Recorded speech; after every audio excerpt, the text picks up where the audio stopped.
بهش میگن چشم شیطان، قوی ترین مواد مخدر جهان.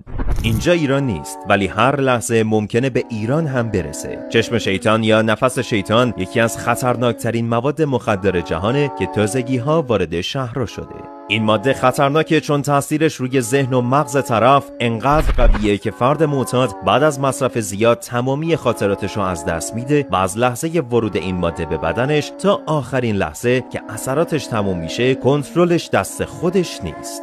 در واقع قربانی توی ذهنش چیزای وحشتناکی مثل کشتار مردم و حمله به زنا و کودکا رو تصور میکنه. نکته ترسناکش اینجاست که اگه به کسی حمله کنه و زخمی بشه یا پلیس بهش شلیک کنه، قربانی چیزی حس نمیکنه. درست مثل یه مرده متحرک به کارش ادامه میده تا جایی که اثرات مواد از سرش بپره. به خاطر همین به این مواد که از نوع گیاهی خاص گرفته میشه لقب مواد زامبی هم دادن. پس هر جا از این آدما دیدین سریع ازشون فاصله بگیرین. این پست رو برای بقیه، مخصوصا اونایی که دوستشون داری، بفرست.